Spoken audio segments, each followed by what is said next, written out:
এই যুবকদেরকে তৎকালীন প্রধানমন্ত্রী গালি দিয়েছিলেন, সেই গালির প্রকৃত জবাব তিনি পেয়ে গেছেন।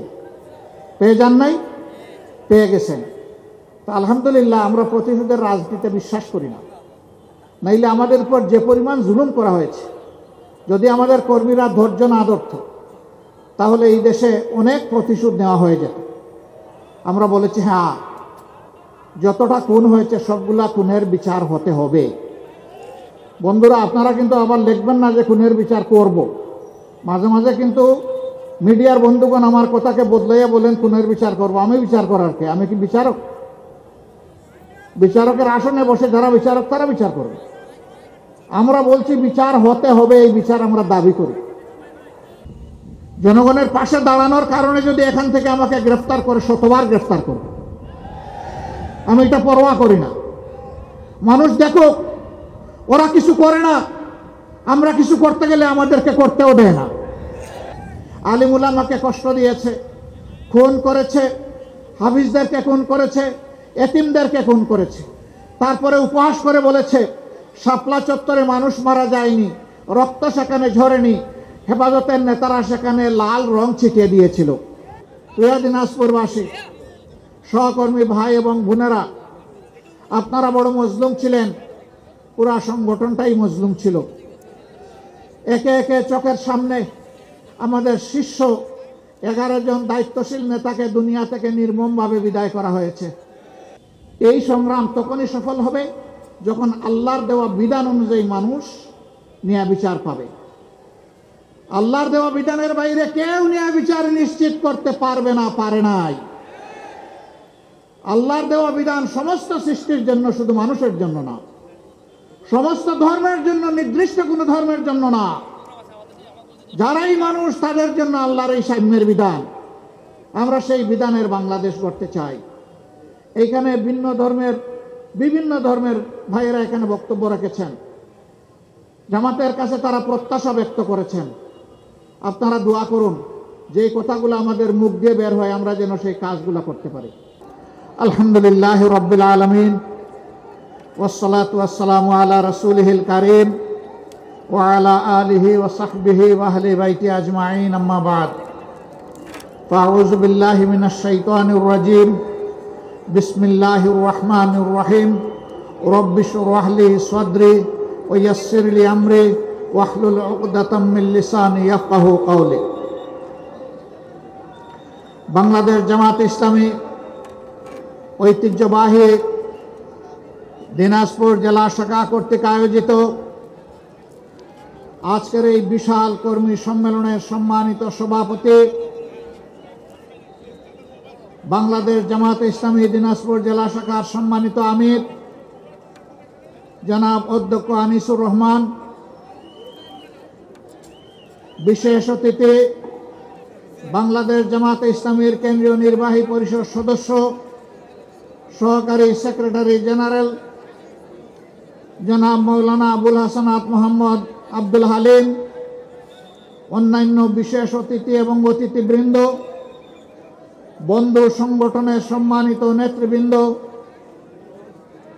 বিভিন্ন ধর্মীয় নেতৃবৃন্দ এবং বিশিষ্ট ব্যক্তিবর্গ, কর্মী সম্মেলনে উপস্থিত সহকর্মীবৃন্দ, সাংবাদিক ভাই এবং বন্ধুরা, আমি আল্লাহ তাবারক ওয়া তাআলার শুকরিয়া আদায় করছি যে রব্বুল আলামিন ছাত্র জনতার নেতৃত্বে 24 জুলাই আগস্টে বাংলাদেশের জনগণকে শান্তি এবং মুক্তির স্বাদ উপহার দিয়েছেন। আলহামদুলিল্লাহ। আমাদের গর্বিত সন্তানেরা জীবন বাজি রেখে সেদিন গুলির সামনে বুক পেতে দিয়ে যে লড়াই করেছিল, সেই লড়াইয়ের ফসল আজকের নূতন বাংলাদেশ।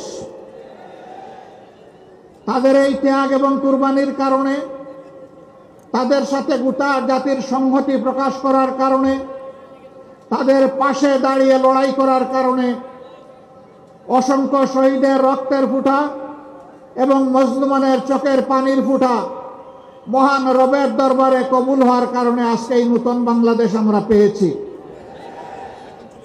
সুতরাং বাংলাদেশের সকল দল মতের বন্ধুদেরকে আমি আহ্বান জানাবো, আমাদের যে সন্তানদের ত্যাগের ফসল হিসাবে অসংখ্য লাশ আর পঙ্গুত্বের বিনিময়ে নতুন বাংলাদেশ পেয়েছি, আমরা যেন এমন কোনো কথা না বলি, এমন কোনো আচরণ না করি যেই কথা এবং আচরণ আমাদের সন্তানদের মনে কষ্টের উদ্রেক করতে পারে। তাদের প্রতি ভালোবাসা উপহার দিন, তাদের সেন্টিমেন্ট এবং আকাঙ্ক্ষাকে উপলব্ধি করার সুযোগ গ্রহণ করুন এবং তাদের প্রতি সম্মান প্রদর্শন করুন। 2006 সালের 28 অক্টোবর থেকে শুরু করে 2024 সালের 5 আগস্ট পর্যন্ত একটি দলের এবং পরবর্তী পর্যায়ে স্বৈর শাসকের হাতে বাংলাদেশের যে সমস্ত মানুষ নিহত হয়েছেন, আমি তাদের প্রতি গভীর শ্রদ্ধা জ্ঞাপন করছি। মাহবুদের দরবারে দোয়া করছি আল্লাহ যেন তাদেরকে শহীদ হিসেবে কবুল করেন। যারা আহত এবং পঙ্গু হয়েছেন তাদের প্রতিও শ্রদ্ধা এবং সহানুভূতি জ্ঞাপন করছি। আল্লাহ তাআলার দরবারে দোয়া করে আল্লাহ তাদেরকে সুস্থতার পরিপূর্ণ নিয়ামত দান করুন। প্রিয় দিনাজপুরবাসী, সহকর্মী ভাই এবং বোনেরা, আপনারা বড় মজলুম ছিলেন, পুরা সংগঠনটাই মজলুম ছিল। একে একে চোখের সামনে আমাদের শীর্ষ 11 জন দায়িত্বশীল নেতাকে দুনিয়া থেকে নির্মমভাবে বিদায় করা হয়েছে। 5 জনকে ফাঁসির কাস্টে ঝুলানো হয়েছে, বাকিদেরকে মৃত্যুর দিকে ঠেলে দেওয়া হয়েছে। শহীদ আমিরে জামাত মৌলানা মতিউর রহমান নিজামী থেকে শুরু করে সাবেক আমিরে জামাত অধ্যাপক গোলাম আজম এবং কোরআনের পাখি আল্লামা দিলওয়ার হোসেন সাইদি সহ সকলের প্রতি এই নির্মম আচরণ করা হয়েছে। তাদেরকে মিথ্যা অভিযোগে সাজানো আদালতে পাতানো সাক্ষী দিয়ে দুনিয়া থেকে তাদেরকে বিদায় করা হয়েছে। তাদের অপরাধ ছিল তারা দেশকে ভালোবাসেন, তাদের অপরাধ ছিল দেশের মানুষকে তারা ভালোবাসেন, তাদের অপরাধ ছিল তারা একটি দুর্নীতিমুক্ত একটি সুষম বাংলাদেশ তারা দেখতে চেয়েছিলেন। তারা দেখতে চেয়েছিলেন একটি মানবিক কল্যাণ রাষ্ট্র। এটাই তাদের অপরাধ।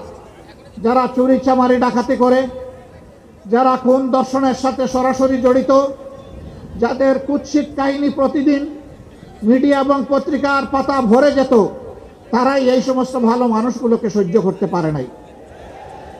তারা চেয়েছিল তাদের মতো সারা বাংলাদেশের মানুষ খারাপ হয়ে যাক, রাজনৈতিক দলগুলো জনগণের সাথে তাদের মতো প্রতারণা করুক, ধোঁকাবাজি করুক, মানুষের জীবন ইজ্জত আর সম্পদ নিয়ে টানাটানি করুক। বাংলাদেশ জামাতে ইসলামী আল্লাহকে ভয় করে বলেই এই সমস্ত কুকর্মের সাথে জড়িত ছিল না।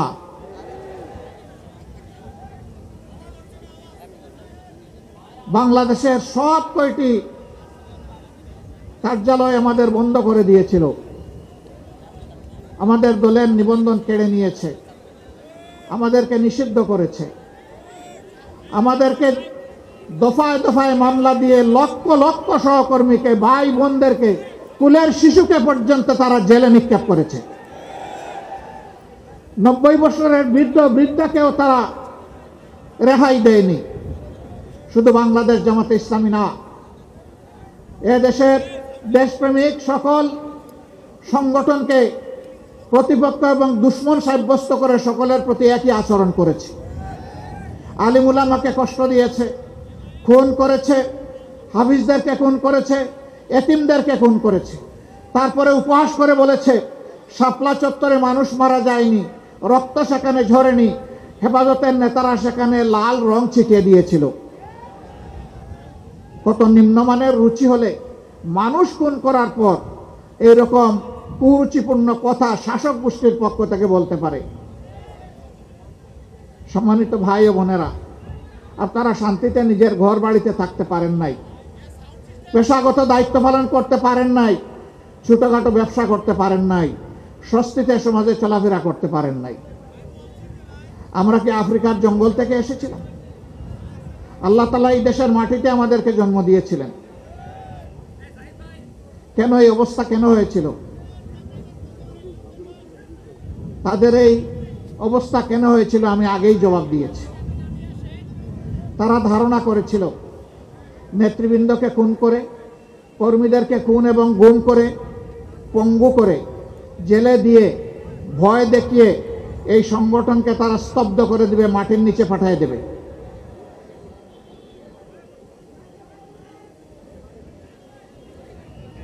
মাইকে বোধহয় সমস্যা হচ্ছে, একটু খেয়াল করুন। হ্যাঁ, ঠিক হয়ে গেছে আলহামদুলিল্লাহ। যাদের একটু কম শুনবেন তারা একটু ধৈর্য ধরে একটু অপেক্ষা করে। সম্মানিত ভাইয়েরা, এরকম একটি তাণ্ডব জাতির উপর দিয়ে তারা চালিয়েছিলেন। তারা বলতেন গণতন্ত্রের দরকার নাই, উন্নয়ন হলেই চলবে। উন্নয়ন করতে গিয়ে তারা কি করেছেন? তারা রোডের বদলে বাঁশ উপহার দিয়েছে, সিমেন্টের সাথে ছাই মিশিয়ে দিয়েছেন। বাংলাদেশ থেকে লক্ষ কোটি টাকা, 26 লক্ষ কোটি টাকা চুরি করে বিদেশে পাচার করেছে। অন্যায় যখনই করেছেন, অন্যায়ের প্রতিবাদ আমরা তখনই করেছি। আমাদেরকে একটা মিটিং মিছিল করার সুযোগ দেওয়া হয়নি, কিন্তু তাই বলে আমরা বসে থাকিনি। যখনই দেশ এবং জনগণের বিপক্ষে সরকার অবস্থান নিয়েছে, আমাদের সর্বোচ্চ সামর্থ্য অনুযায়ী আমরা রাস্তায় নেমে পড়েছি। আমরা যখনই একটা মিছিল করতাম, আমরা বুঝতাম আজকে আমাদের কয়েকটা লোক খুন হতে পারে, এখান থেকে ধরে নিয়ে গুম করে ফেলতে পারে, গুলি করে পঙ্গু বানায় ফেলতে পারে, মামলা দিয়ে জেলে নিতে পারে।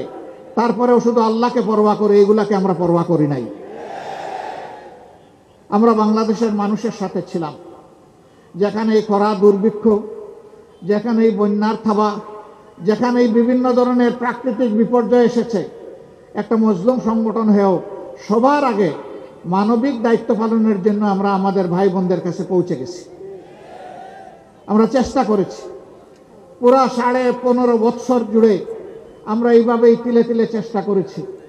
ওরা ওগুলাও সহ্য করতে পারে নাই, বিভিন্ন জায়গায় আমাদেরকে হুমকি ধমকি দিয়েছে।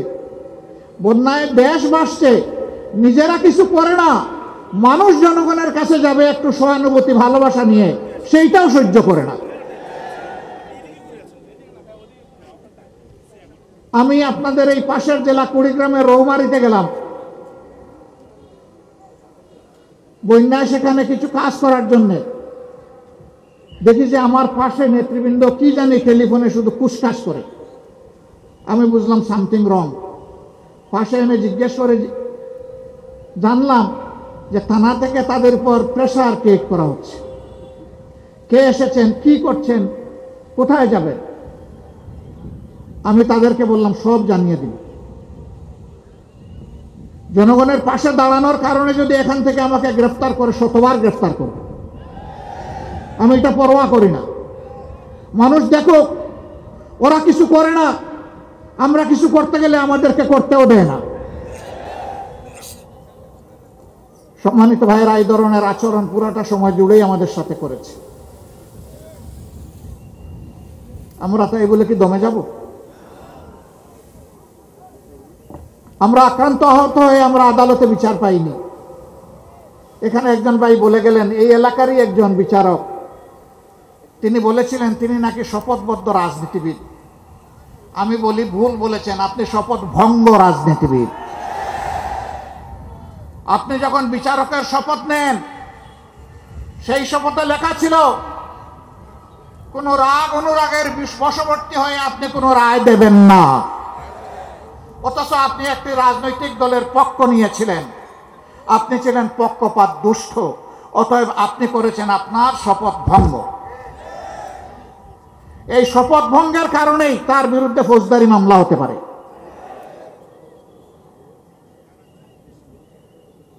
এইভাবে তারা বিচার বিভাগকে ধ্বংস করেছে, নির্বাচন কমিশনকে বশীভূত করেছে, গোলাম বানিয়েছে। বাংলাদেশের মানুষকে তারা চেয়েছিল তাদের গোলাম বানাতে। আল্লাহ তাআলা আমাদেরকে মুক্তি দিয়েছেন। অতীতে যারা আমাদের বিরুদ্ধে ষড়যন্ত্র করে, আঘাত দিয়ে, কষ্ট দিয়ে মনে করেছিলেন এই দেশ থেকে নিশ্চিহ্ন করে দেবেন, আমি মহান আল্লাহর পর ভরসা করে তাদেরকে জানাতে চাই, যত ষড়যন্ত্র করবেন, যত আঘাত দিবেন, আল্লাহ তাআলা এই সংগঠনকে তত বেশি আগিয়ে দিবেন। কারণ আমরা মানবতার জন্য কাজ করি। আমাদের একটা মানবিক হৃদয় আছে, হার্ট আছে। এখানে একজন হিন্দু ধর্মের সম্মানিত নেতা ভাই, একটা কলেজের তিনি অধ্যক্ষ ছিলেন। তিনি বলেছেন, এমন একটা বাংলাদেশে আমরা বসবাস করতে চাই যেই বাংলাদেশে আমাদেরকে আর আতঙ্কে থাকতে হবে না। আমি তাদেরকে বলি, কারা আতঙ্কমুক্ত বাংলাদেশ দিতে পারবে সেই দলটাকে খুঁজে বের করুন। যারা এই 54 বছর আপনাদের জমিজমা অবৈধভাবে দখল করে নাই, আপনাদের সম্পদ লুণ্ঠন করে নাই, আপনাদের ইজ্জতের উপরে হাত দেয় নাই, সেই দলকে ইনশাআল্লাহ আপনারা খুঁজে পাবেন। একটু বিবেক দিয়ে, বিবেকের চক্ষু দিয়ে দেখলেই পেয়ে যাবেন। আমি খুব দূরে যাব না, এখন তাকে মাত্র 6 মাস পেছনে যাব। 5 আগস্ট এই দেশে একটা যুগান্তকারী পরিবর্তন হয়েছে। কেউ বলছে গণবিপ্লব, কেউ বলছে গণ অভ্যুত্থান, যে যেভাবেই বলুক। আমরা প্রথম দিন থেকে সচেতন ছিলাম, একটা কুচক্রী মহল বরাবর যাদের খাসলত খারাপ, তারাই আবার সমাজে একটা বিশৃঙ্খলা সৃষ্টি করতে পারে। এই জন্য আমরা আমাদের প্রিয় সহকর্মী এবং দেশবাসীদেরকে আহ্বান জানিয়েছিলাম, অনুরোধ করেছিলাম, মেহরবানি করে ধৈর্য ধরুন, শান্ত থাকুন, শৃঙ্খলা প্রতিষ্ঠায় সহযোগিতা করুন। এর আগে ওবায়দুল কাদের সাহেব কয়েকবার বলেছেন, আওয়ামী লীগ ক্ষমতা থেকে বিদায় নিলে তাদের রাজনৈতিক প্রতিপক্ষের হাতে 2 দিনের ভিতরেই, ক্ষমতা থেকে পালানোর বা বিদায় নেওয়ার 2 দিনের ভিতরে তাদের 5 লক্ষ নেতাকর্মীকে খুন করা হবে। তাদের 5 লক্ষ নেতাকর্মী খুন হয়েছে? 550, 5 জন। কেন হয় না? এই কারণে তাদের হাত মানুষের রক্তে লাল থাকতে পারে, তাদের চোখ খুনের নেশায় সব সময় মাতাল হতে পারে, কিন্তু বাংলাদেশের জনগণ তাদের মতো নয়। এদেশের জনগণ তাদের দেশকে ভালোবাসে, তাদের মাটিকে ভালোবাসে, এই জন্য দায়িত্বশীলতার পরিচয় দিয়েছে। এরপরে মাঝে মধ্যে 2-1টা খুনের ঘটনা ঘটেছে, আমরা ওগুলা নিন্দা করেছি, বিচার দাবি করেছি। আমরা চাই না বিনা বিচারে যে দল ধর্মের মানুষ হোক, একজন মানুষকে খুন করা হোক। কেউ দোষী হলে বিচারের মাধ্যমে হবে, তবে অবশ্যই বিচারের নামে অবিচারের মাধ্যমে নয়, সুবিচারের মাধ্যমে। কেউ যদি অপরাধ করে তাকে শাস্তি দিতে হবে। বিগত সরকার সুবিচারকে নির্বাসনে পাঠিয়েছিল, এই জন্য এই বিচারপতিরা দম্ভভরে বলতে পেরেছিল যে আমরা শপথবদ্ধ রাজনীতিবিদ। এই কথার যারা প্রতিবাদ করেছিল সেই আইনজীবীদেরকে পরবর্তী পর্যায়ে হেনস্থ করা হয়েছে, অথচ এই আইনজীবীদেরকে পুরস্কৃত করার কথা ছিল। সম্মানিত ভাই ও বোনেরা, এরা বরাবর বলে আসছে সাম্প্রদায়িক বাংলাদেশ নয়, অসাম্প্রদায়িক বাংলাদেশ গড়তে চায়। যারা অসাম্প্রদায়িক বাংলাদেশ গড়বে তারা কেন বিভিন্ন সম্প্রদায়ের মানুষের জায়গা জমি দখল করে? এরা কেন লুণ্ঠন করে? এরা কেন ইজ্জতের উপরে হাত দেয়? এরা কেন আমাদের এই সমস্ত ভাই বোনদেরকে তাদের ভিটামাটি থেকে উচ্ছেদ করে? এরা অসাম্প্রদায়িক বাংলাদেশের প্রবক্তা নয়, বরঞ্চ এরাই হচ্ছে বাংলাদেশের স্বীকৃত ডাকাত। আমরা বর্তমান সরকারকে বলি, অনেক সংস্কার করার ব্যাপারে আপনারা হাত দিয়েছেন, যতটা সম্ভব করুন, তবে আরেকটা বিষয়ে হাত দেন। একটা নিরপেক্ষ সরকার এটা পারবে, দলীয় সরকার হয়তো বা এটা করবে না। গত 54 বছরে বাংলাদেশে বিভিন্ন ধর্মের মানুষ যাদের হাতে নির্যাতিত হয়েছে, যাদের উপর জুলুম করা হয়েছে, সেটা খুন, ধর্ষণ, লুট, দখল যাই হোক, চাঁদাবাজি হোক, এদের নামের কালো তালিকা প্রকাশ করে দেন। এরা কারা? জনগণ এদেরকে চিনে নেব। কোনো জায়গায় কোনো কিছু ঘটলেই সাথে সাথে জামাতে ইসলামীকে দোষ দেয়, এটা এদের বদ খাসলত। এরা জাগরণেও জামাতকে ভয় পায়, এরা গুমের মধ্যেও জামাতকে ভয় পায়, জামাতের নীতি আদর্শকে ভয় পায়। এই ভয়ের জায়গা থেকে তারা ঘায়েল করতে চায় আমাদেরকে। কিভাবে ঘায়েল করতে চায়? নিজেরা অপকর্ম করে তার দায় আমাদের উপরে চাপায়। বলবেন যে প্রমাণ কি? মাত্র 2টা প্রমাণ দেয় উত্তরবঙ্গ থেকে, বেশি দেওয়ার দরকার নাই, হাজার হাজার প্রমাণ আছে। রংপুরের মৎস্যপল্লী, পীরগঞ্জ, যেখানে মিয়া আব্দুল ওয়াজেদ সাহেবের বাড়ি, সেই জায়গায় আমাদের হিন্দু ধর্মাবলম্বী ভাই বোনদের একটা পল্লী ছিল। সেই পল্লীতে গিয়ে প্রথমে গরু চুরি করলো, তারপরে সম্পদ লুণ্ঠন করলো, তারপরে তাদের ঘরগুলাতে আগুন জ্বালায় দিল। সাথে সাথে কোনো বাস বিচার না করে ক্ষমতার সর্বোচ্চ পর্যায় থেকে বলে দেওয়া হলো এটা জামাত শিবিরের লোকেরা করেছে, কোনো তদন্ত নাই, তদন্ত ছাড়াই বলে দিল। যুক্তি দিল পাশে মিঠাপুকুর উপজেলা, ওটা জামাতের ঘাঁটি, ওরা এসে এখানে এটা করেছে। কি চমৎকার যুক্তি! মাত্র 3 দিনের মাথায় সাহস করে সেই পল্লীর মজলুম ভাই বোনেরা বলে দিল জামাত শিবির এখানে আসেও নাই, এগুলা করেও নাই, যুবলীগের অমুক নেতার নেতৃত্বেই অপকর্ম হয়েছে। এই মামলা চলে গেল সাইবেরিয়ার হিমাগারে। এটার এখন আর কোনো খবর নাই, যেহেতু নেতা যুবলীগের।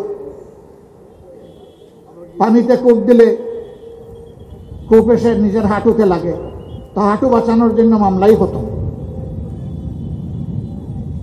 তারপরে আপনারা দেখেছেন গাইবান্ধার সুন্দরগঞ্জের এমপি ছিলেন, বুটে হোক অথবা বিনা বুটে হোক, লিটন সাহেব। তাকে কে বা কাহারা তার বাড়ির পাশে শুট করে তাকে খুন করেছে। সাথে সাথেই তৎকালীন প্রধানমন্ত্রী বলে দিলেন সংসদে দাঁড়িয়ে এই কাজ করেছে জামাত শিবির। যুক্তি হলো এই লিটন সাহেবের নেতৃত্বে সন্ত্রাসের মাধ্যমে জামাতে ইসলামীর তৎকালীন আমির অধ্যাপক গোলাম আজম সাহেবকে তারা গাইবান্ধাতে জনসভা করতে বাধা দিয়েছিল। এর প্রতিশোধ এতদিন পরে জামাত শিবির নিয়েছে। এই অভিযোগে আমাদের বেশ কিছু নেতাকর্মীকে জেলে নেওয়া হলো, রিমান্ডে নেওয়া হলো, শারীরিক, আর্থিক, মানসিক নির্যাতন করা হলো। দিন শেষে পুরা তদন্তে বের হয়ে আসলো না জামাত শিবিরের কোনো সম্পর্ক এটার সাথে ছিল না, বরঞ্চ তাদেরই ক্ষমতার পার্টনার, যিনি ওই আসনের সাবেক এমপি ছিলেন, একজন অবসরপ্রাপ্ত সামরিক অফিসার, তিনি তার পিস্তল দিয়ে গুলি করে তার রাস্তা পরিষ্কার করেছেন। আদালতের গারদে তার সাথে আমার দেখা হলো, আমি চিনতাম না, লম্বা চুল, সম্ভবত কুপাও বেঁধেছেন তিনি, ভদ্র চেহারা, একটা চেহারা এক কোণে বসে আছেন, আমি আর এক কোণে বসে আছি। কিউরিওসিটি নিয়ে জিজ্ঞেস করলাম যে আপনার পরিচয়, কি মামলায় আপনি এখানে? তিনি বললেন আমার বাড়ি সুন্দরগঞ্জ, আমি কর্নেল অমুক, এবং আমাকে লিটন হত্যার দায়ে শাস্তি দেওয়া হয়েছে, আরও 3টা মামলা পেন্ডিং আছে আমার বিরুদ্ধে।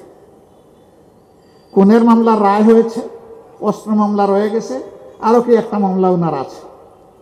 আমি তখন ওনাকে চিনলাম, অথচ দায়টা দেওয়া হলো জামাত শিবিরের ঘাড়ে। সম্মানিত ভাই ও বোনেরা, এই ছিল আওয়ামী লীগের অবস্থা। যেখানেই কোনো অপকর্ম সেখানেই নিজেরা জড়িত, আর দায়টা জামাত শিবিরের উপর রাখে আল্লাহ মারে।